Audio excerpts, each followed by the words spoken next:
Hello दोस्तों, welcome to KG chemistry study and career. आपका KG chemistry study and career पे बहुत बहुत स्वागत है। कैसे हैं आप लोग? उम्मीद होगा अच्छे होंगे और मस्त पढ़ाई करते होंगे। कोई डाउट वाउट यदि हो तो उसको आप लोग भेज दिया कीजिए। ओके, कोई प्रॉब्लम हो, कोई डाउट हो, कुछ समझ में ना आया हो तो उसको आप कमेंट में बोल सकते हैं। ओके, आज हम लोग जो डिस्कस करने वाले हैं टॉपिक वो है प्रिपरेशन ऑफ हाइड्रोजन। जैसा मैंने कल डिस्कस भी किया था आप लोगों से कि प्रिपरेशन ऑफ डाई हाइड्रोजन, कल कुछ मेथड्स हमने डिस्कस किए थे, कुछ मेथड्स अभी डिस्कस होने हैं। As you can see that, जैसा कि आप लोग देख सकते हो कि मैं एक चार्ट बनाया हुआ हूँ। मैं आप लोगों को चार्ट के हेल्प से ही समझाता हूँ। चार्ट के हेल्प से समझाने का फ़ायदा ये होता है कि आसानी से समझ में आता है, शॉर्टकट मेथड्स में समझ में आता है ना। अगर चार्ट के मेथड से ना समझा तो काफ़ी लेंदी हो जाएगा मामला, ठीक है। तो इसलिए चार्ट की हेल्प से समझाता हूँ। बाकी तो बुक्स में सभी कुछ प्रेजेंट है ना, इसलिए आइए देखते हैं। तो प्रिपरेशन में यहाँ पे हम लोग देख सकते हैं कि प्रिपरेशन जो होगा हमारा डाई हाइड्रोजन का, वो आपका दो मेथड से है। एक आपका लेबोरेटरी मेथड से और एक आपका कमर्शियल लेवल पे बनाया जाता है, ठीक है। देखिए, कॉमर्शियल लेवल पे बनाना है या फिर लेबोरेटरी में बनाना, दो अलग अलग चीज़ें नहीं है, दोनों एक ही चीज़ है। बट क्या होता है कि जो अभी तक हम लोग प्रोसेस पढ़ चुके हैं, उन्हीं प्रोसेस में से कुछ एक लेबोरेटरी मेथड में यूज़ होते हैं, बाकी कुछ क्या होता है कॉमर्शियल में यूज़ होते हैं। कॉमर्शियल में क्या होता है, प्रिपरेशन को हम लोग किस नेम से बोलते हैं, मैन्युफैक्चरिंग के नेम से बोलते हैं, ठीक है। तो कुछ प्रोसेस है जो कि यहाँ पे आप लोग देखेंगे, आइए देखते हैं। ओके, सबसे पहले हम लोग बात करते हैं लेबोरेटरी मेथड की, ठीक है। तो जस्ट 1 मिनट। Okay, yes. तो लेबोरेटरी मेथड में जो आपका प्रिपरेशन किया जाता है, आपको पता होगा कि लेबोरेटरी में प्रिपरेशन करने के लिए मैंने कल भी बोला था कि लेबोरेटरी में जिंक मेटल्स, ठीक है, जिंक मेटल के ग्रेन्यूल्स या फिर जिंक के कण, ठीक है। एक्चुअली ये यूपी बोर्ड वालों को प्रॉब्लम होने लगी थोड़ी सी, तो मैंने इसमें इसलिए थोड़ा हिंदी डाला है ताकि उन लोग को भी प्रॉब्लम हो, क्योंकि सिलेबस सबका एक ही जैसा है। थोड़ा सा सीबीएसई वालों का अप्लाइड केमिस्ट्री में आता है और यूपी बोर्ड वालों का अप्लाइड केमिस्ट्री में नहीं आता है। बट वो भी सीख लेंगे, उससे कोई प्रॉब्लम नहीं होगा, फ़ायदा ही होगा। क्योंकि इन फ्यूचर आगे जाने के बाद तो सब एक ही हो जाता है ना। बीएससी हो, आईआईटी हो, जेईई हो या फिर नीट हो, तो आगे जाने के बाद सभी का सिलेबस एक ही हो जाता है, सभी की पढ़ाई एक ही हो जाती है। तो उससे कोई प्रॉब्लम नहीं बहुत ज़्यादा, ठीक है। यूपी बोर्ड वाले जो भी हैं घबराए नहीं उससे। ओके, तो थोड़ा सा अगर डीप जाता है, कुछ लेंदी होता है, तो उससे घबराने वाली बात नहीं, वो आपके फ़ायदे के लिए है। ओके, तो inner laboratory dihydrogen is prepared by the action of dilute H2SO4 on granulated zinc, ठीक है। ग्रेनुलेटेड जिंक क्या होता है कि जिंक के ग्रेन्यूल्स होते हैं, उन्हीं जिंक के ग्रेन्यूल्स में जब H2SO4 को डाला जाता है तो क्या होता है, ये आपका फॉर्मेशन होता है, ठीक है। तो ये कैसे फॉर्मेशन होता है, अभी इसका फिगर क्या होता है, इसको मैं अभी आपको समझाऊंगा कि ये कैसे फॉर्मेशन होता है, इसका फिगर कैसा होता है, ठीक है। तो प्रयोगशाला में जिंक के कण पे जब हम लोग क्या करते हैं, डाइल्यूट H2SO4 को डालते हैं तो क्या होता है, डाइहाइड्रोजन हमको मिलता है, ठीक है। ये सिंपल मेथड्स है, इसमें हम लोग को बहुत ज़्यादा समझना नहीं है। आइए देखते हैं इसके बाद क्या होता है, ठीक है। ये ये जो ऑपरेटर्स है, ये आपका ऑपरेटर्स यूज किया जाता है किसमें, प्रयोगशाला में इसको यूज किया जाता है और लेबोरेटरी में भी इसको यूज किया जाता है, ठीक है। तो ये एक आपका कंटेनर है जिसको हम लोग क्या बोलते हैं, वॉल्फिस बॉटल बोलते हैं। क्या बोलते हैं, वॉल्फिस बॉटल, ठीक है। वॉल्फ वॉल्फिस साइंटिस्ट है जिन्होंने इस बॉटल का फर्स्ट टाइम यूज़ किया था, तो इसी उन्हीं के नेम पे इसको क्या बोलते हैं, वॉल्फिस बॉटल। वॉल्फिस बॉटल में दो आपके पोर्स होते हैं, ये आपके दो पोर्स हैं। इन दो पोर्स में क्या होता है, इन दो पोर्स में आपके इन दो पोर्स में एक में आपका थिस्टल फनल लगा होता है, ये थिस्टल फनल लगा होगा, और एक में क्या होगा, एक में आपका ये आपका यहाँ पे कनेक्टर वायर्स लगा होता है, ठीक, कनेक्टर पाइप लगी होती है। अब इसमें क्या होता है, इसमें आपके नीचे आप देख सकते हो यहाँ पे क्या है, जिंक ग्रेन्यूल्स हैं, ठीक है, जिंक ग्रेन्यूल्स है। और उसके ऊपर क्या होता है, H2SO4। अब H2SO4 क्या होगा, ये आपके थिस्टल फनल, ये जो आपका थिस्टल फनल है, इससे भी ड्रॉप बाय ड्रॉप यहाँ से थिस्टल फनल आता जाएगा, ठीक है। और कंसनट्रेटेड फॉर्म में होगा, जो कि वाटर होगा तो डाइल्यूट फॉर्म में आ जाएगा, ठीक है। तो डिस्टिल फनल में जो होगा वो कैसा होगा, कंसनट्रेटेड होगा। और जो आपके वॉल्फेट बॉटल में होगा वो कैसा होगा, वॉल्फिस बॉटल में वो कैसा होगा, डाइल्यूट होगा। बात समझ में आ गया ना। ओके, आगे आते हैं। तो होता क्या है कि जब आपके जिंक ग्रेन्यूल्स पे H2SO4 का को एक्शन होता है तो उसमें यहाँ से हाइड्रोजन गैस निकलती है, ठीक है, यहाँ से हाइड्रोजन गैस निकलती है और ये यहाँ से होते हुए यहाँ पे आती है। ये आप बीकर देख सकते हो, इस बीकर में क्या रखा है, H2O रखा हुआ है, वाटर रखा हुआ है और इस H2O में इन्वर्टेड एक टेस्ट ट्यूब रखा हुआ है, ठीक है, इन्वर्टेड टेस्ट ट्यूब रखा हुआ है जिसको हम लोग क्या बोलते हैं, बीहीफ शेल्फ बोलते हैं। तो इसमें क्या होता है, जैसे ही हाइड्रोजन गैस यहाँ पे निकलता है तो हाइड्रोजन गैस के निकलने के साथ क्या होता है, यहाँ पे छोटे छोटे छोटे छोटे छोटे छोटे बबल्स आपके बनते हैं और ये यहाँ पे स्पेस जो होता है उसमें जाके हाइड्रोजन गैस आपका इकट्ठा हो जाता है। This is the simple process of producing the hydrogen. Okay okay, वापस हम लोग कॉमर्शियल लेवल पे चलते हैं। हम्म, यदि इसको एक साथ देखिए तो ये कैसा लग रहा है, जैसे एक इंसान हो, हाथ फैला के खड़ा हो। ये क्रिएटिविटी है थोड़ी सी, आपको शायद अच्छी लगती हो, उसमें कोई प्रॉब्लम नहीं है। ओके, कमर्शियल प्रिपरेशन जो होती है वो आपके 4 टाइप्स की है। ये आपकी 1 है यहाँ पे, ठीक है, ये आपका 1 है, सॉरी, ये आपका 1 है यहाँ पे, ये आपका 2 है यहाँ पे, नीचे यहाँ पे साइड में आपका 3 है और यहाँ पे क्या है आपका 4 है, ठीक है। ये 4 प्रोसेस है जिससे हम लोग क्या कर सकते हैं, इसको प्रिपेयर कर सकते हैं। ओके, तो फर्स्ट ऑफ ऑल आप देख सकते हैं कि पहला जो आपका है वो कौन सा है, पहला जो आपका है वो इलेक्ट्रोकेमिस्ट्री का है, ठीक है, सॉरी इलेक्ट्रोकेमिस्ट्री बोल दिया, सॉरी, इलेक्ट्रोकेमिस्ट्री, इलेक्ट्रोलिसिस, ठीक है। इलेक्ट्रोलिसिस का हिंदी में मतलब होता है विद्युत विसर्जन, ठीक है। किसका विसर्जन, इलेक्ट्रोलिसिस मतलब विद्युत के प्रभाव से जल का अपघटन, जल को तोड़ना, ठीक है। तो इसी को विद्युत अपघटन कहते हैं, सॉरी विद्युत विसर्जन नहीं कहेंगे, विद्युत अपघटन कहेंगे। तो इलेक्ट्रोलाइसिस, इलेक्ट्रो का मतलब है विद्युत और लाइसिस का मतलब होता है टूटना, ठीक है। तो इसको हम क्या बोलेंगे, विद्युत अपघटन बोलेंगे, ठीक है। तो वाटर मॉलिक्यूल क्या होता है, वाटर मॉलिक्यूल को जब आपका इलेक्ट्रोलाइसिस किया जाता है तो उस समय क्या होता है, ये आपका H+ और आपके OH- में आपका ब्रेक डाउन हो जाता है। ये आपका जो प्रोसेस होता है वो कहाँ पे होता है, कैथोड पे और एनोड पे होता है, ठीक है। कैथोड एनोड कैसा होता है अभी मैं दिखाऊंगा आपको। कैथोड एनोड पे होता है और कैथोड एनोड में यहाँ पे H+ आयन इलेक्ट्रॉन को लूज़ करता है, H+ आयन इलेक्ट्रॉन को लूज़ करता है और सॉरी H+ आयन इलेक्ट्रॉन को लेता है, वो तो प्लस फॉर्म में है ना भाई, प्लस फॉर्म में तो लूज़ तो करेगा नहीं, वो तो लेगा ना, ठीक है। तो H+ आयन क्या करता है, इलेक्ट्रॉन को लेता है, तो इलेक्ट्रॉन पाता कहाँ से, इलेक्ट्रॉन पाने के लिए उसके पास क्या है, OH- आयन है, ठीक है। OH- आयन से वो इलेक्ट्रॉन पाता है और कहाँ पे रखता है, वो रखता है आपका H+ को लेता है, कैथोड पे जाता है, यानी एनोड से इलेक्ट्रॉन्स बाहर निकलते हैं और कहाँ जाते हैं, कैथोड्स पे जाते हैं, ठीक है। ओके, तो यहाँ पे क्या होता है, इलेक्ट्रॉन को लेगा और इलेक्ट्रॉन को लेने के बाद कहाँ जाएगा, ये आपका H हो जाएगा, H डॉट आपस में मिलेगा और क्या बना लेंगे, इसके H2 का मॉलिक्यूल बना लेंगे यहाँ पे, ठीक है। H2 का मॉलिक्यूल यहाँ पे इस तरीके से ये फॉर्मेशन करते हैं, ठीक है। ओके, एनोड पे क्या होता है, 4OH- होता है, 4OH- से आपका प्रोडक्शन होता है 4OH और 4 इलेक्ट्रॉन का और 4OH और 2H2O और प्लस O2 का यहाँ पे प्रोडक्शन होता है, ठीक है। तो मेनली हम लोग को मतलब किससे, मेनली हम लोग को मतलब H2 से, O2 से हमको मतलब है नहीं, ठीक है। तो आइए देखते हैं इसको, ये कौन सा प्रोसेस है, इसका क्या फिगर है, ठीक है।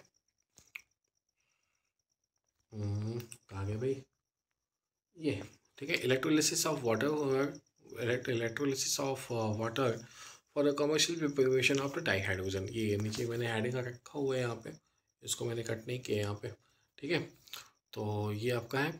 अब इसमें होता क्या है, ये आपका आयरन का कंटेनर होता है जिसपे क्या होती है, निकल की कोटिंग होती है, तो आयरन कंटेनर होते हैं और ये आपके क्या होते हैं, तो आपके मेटेलिक थ्रेड होंगे, आप कुछ भी ले सकते हैं, ठीक है ना। मेटेलिक रॉड में कुछ भी ले सकते हो, मेटेलिक रॉड में निकल ले सकते हैं, जिंक ले सकते हैं, वो हमारे ऊपर डिपेंड है हम क्या लेना चाहते हैं।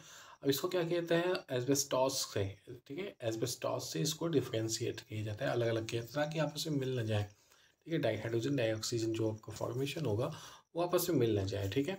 अब ये आपके यहाँ पे वाटर दिखाई पड़ रहा है और ये आपका प्लस माइनस है, जो प्लस है वो आपका एनोड है, जो माइनस है वो आपका कैथोड है, वो जानते हैं आप लोग। तो इसमें क्या होता है, जो कंटेनर होता है वो आपके एनोड का काम करता है, जो आपके बाकी होते हैं, जो आपका कोटिंग होती है वो क्या होता है, कैथोड का काम करता है, ठीक है। तो इसमें आपका इलेक्ट्रिकल डिस्चार्जमेंट होता है, तो इलेक्ट्रिकल डिस्चार्जमेंट के साथ 20% NaOH सोल्यूशंस का होता है, क्योंकि थोड़ा बहुत तो कंडक्शन चाहिए ना भाई, विदाउट कंडक्शन कैसे पॉसिबल होगा, ठीक है। तो ये आपका होगा और इसके बाद क्या होगा, फॉर्मेशन हो जाएगा आपके H2O2 का। ओके, वापस आते हैं हम लोग। ओके, सेकेंड है, जस्ट मिनट, ओहो रुक जा भाई, हाँ रुक गया, अब आपको यहाँ जाना पड़ेगा, यस ओके, ये हो गया भाई। देखिए, तो फर्स्ट मेथड है, फर्स्ट मेथड में क्या करते हैं हम लोग, फर्स्ट मेथड में हम लोग ने इलेक्ट्रोलिसिस किया। अब सेकेंड मेथड में हम लोग क्या करेंगे, यहाँ पे सेकेंड मेथड में आपका सिन गैस है। सिन जो है वो सिंथेसिस का शॉर्ट फॉर्म है, ठीक है। सिन जो है यहाँ पे, ये जो सिन है वो आपका क्या है, आपके सिंथेसिस का शॉर्ट फॉर्म है, ठीक है। तो सिंथेसिस का शॉर्ट फॉर्म होने का मतलब क्या है, ये आपका दिया हुआ है यहाँ पे, अभी आगे देखते हैं हम लोग क्या है, ठीक। तो synthesis of gas, CO and O2 का कॉम्बिनेशन जो होता है उसी को हम लोग क्या बोलते हैं, सिंथेसिस ऑफ गैस बोलते हैं। तो एक कोक या कोल पर H2O, ठीक है, कोक या कोल पर H2O को जब हम अप्लाई करते हैं 1270 केल्विन एंड निकल कैटलिस्ट पर, ठीक है, 1270 केल्विन एंड निकल कैटलिस्ट पर जब इसको अप्लाई किया जाता है तो क्या होता है, आपका फॉर्मेशन होता है CO। ओके तो यहाँ पे कोक होता है, कोक क्या करता है, कोक आपके वाटर के साथ रिएक्शन करता है, और वाटर के साथ रिएक्शन जब करता है वो कितने टेम्परेचर होता है, वो आपका 1270 केल्विन टेम्परेचर होता है, जो कि रिएक्शन करता है और क्या बना है, कार्बन डाइऑक्साइड एंड वाटर का फॉर्मेशन करता होता है, ठीक है। वो carbon dioxide and water, sorry carbon dioxide और H2 जो है वो आपकी जब 1:1 के प्रोपोर्शन में कंबाइंड होते हैं तो उसको हम लोग क्या करते बोलते हैं, वाटर गैस बोलते हैं, ठीक है। अब ये जब का सोचो 1270 केल्विन टेम्परेचर है, ठीक है, तो आपका वाटर एग्जिस्ट नहीं कर पाएगा, तो इसमें वो क्या होगा, स्टीम के फॉर्म में होता है, ठीक है। और आपकी एनर्जी क्या होती है यहाँ पे, प्रोड्यूस 121.3 किलो जूल की एनर्जी क्या होती है यहाँ पे प्रोड्यूस होती है, ठीक है। तो जो प्रोसेस होता है जिसमें हम लोग क्या कहते हैं, सन गैस का फॉर्मेशन कहते हैं, उसको हम लोग क्या बोलते हैं, सिंथेसिस गैस बोलते हैं। क्या बोलते हैं, सिंथेसिस गैस बोलते हैं। और जिस प्रोसेस में सिंथेसिस गैस का फॉर्मेशन होता है उस प्रोसेस को क्या बोलते हैं, उस प्रोसेस को बोलते हैं हम लोग कोल गैसिफिकेशन। क्या बोलेंगे, कोल गैसिफिकेशन बोलेंगे, ठीक है, कोल गैसिफिकेशन। आइए अब आगे देखते हैं इसके कोल गैसिफिकेशन।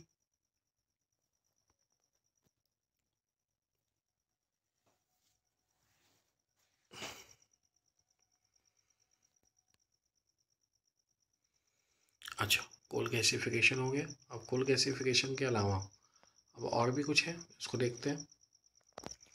जैसे जो आपका कोल गैसिफिकेशन हो गया, ठीक है, अब उसमें कार्बन मोनोऑक्साइड्स है और आपका वाटर है, ठीक है, ये आपका कार्बन मोनोऑक्साइड और आपका वाटर है। एक H2 है, सॉरी H2 है, कंबाइन हो जाएगा तो वो आपका क्या होगा, वाटर गैस होगा। और इसके बाद आपका H2 स्टीम का फॉर्म में 673 केल्विन पर FeCrO4, ठीक है, क्या FeCrO4 के प्रेजेंस में इसको हीट किया जाएगा तो ये क्या बना लेगा, ये CO2 और H2 का फॉर्मेशन देगा, ठीक है। तो ये प्रोसेस क्या होता है, ये प्रोसेस को हम लोग बोलते हैं, कौन सा प्रोसेस होता है, इस प्रोसेस को बोलते हैं सिंथेसिस प्रोसेस। ओके, कौन सा प्रोसेस बोलेंगे इसको, इसको हम लोग बोलेंगे सिंथेसिस प्रोसेस, ठीक है।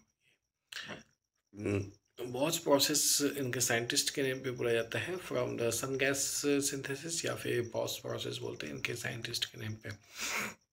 ओके, थर्ड पे आते हैं फ्रॉम हाइड्रोकार्बन्स, ठीक है। हाइड्रोकार्बन से कैसे बनाते हैं, हाइड्रोकार्बन से बनाने के लिए दो मेथड्स हैं। कौन कौन से मेथड्स हैं, एक फर्स्ट मेथड है जिसमें हम लोग क्या बोलते हैं, पार्शियल ऑक्सीडेशन मेथड्स होता है सॉरी, पार्शियल ऑक्सीडेशन मेथड्स होता है। पार्शियल ऑक्सीडेशन मीटर्स में क्या करते हैं, हम लोग मीथेन को लेते हैं और मीथेन को वाटर के साथ 1270 केल्विन और आपके निकल के साथ इसको हीट करते हैं, इसको क्या बनता है, आपका सिंथेसिस गैस बन जाता है, ठीक है। रिएक्शन रिपीट होता है, ठीक है, रिएक्शन रिपीट होगा कुछ ना कुछ। अब इसके बाद क्या है, thermal cracking of the natural gas. Natural gas को हम लोग इतना हीट कर दें कि वो क्या हो जाए, वो आपका ब्रेकडाउन हो जाए। थर्मल क्रैकिंग का मतलब तापीय विघटन, ठीक है, तापीय विघटन किसका होगा, तापीय विघटन नेचुरल गैस का होगा, ठीक है, कैटलिस्ट के साथ। ओके ओके, लास्ट में हम लोग आते हैं, लास्ट में कौन सा प्रोसेस आता है, लास्ट में आपका आता है लेंस प्रोसेस, ठीक है। क्या बोलेंगे इसको, लेंस प्रोसेस।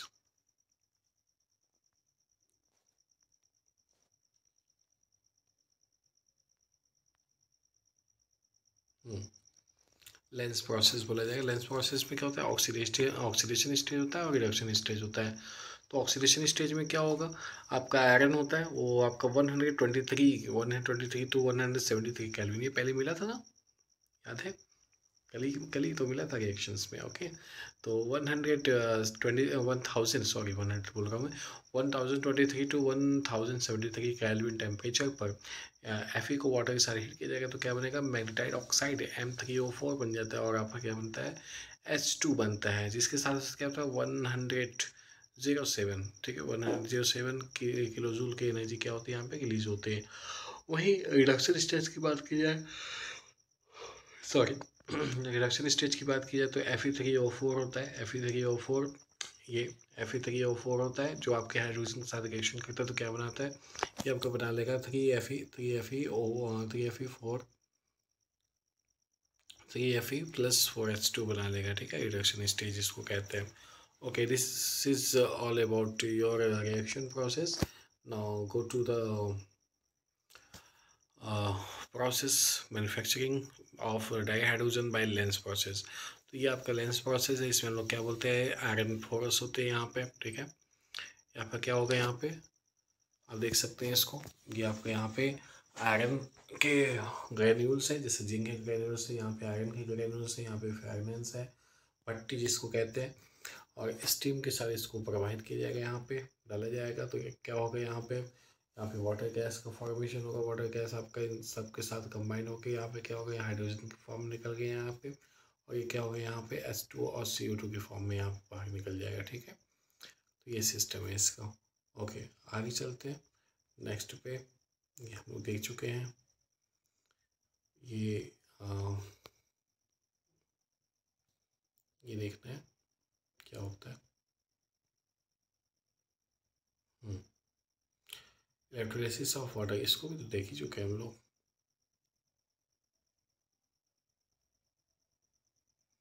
ओके, ये तीन फिगर थे जो कि आपको देखने थे यहाँ पे, और बाकी एक्स्ट्रा कुछ भी नहीं है।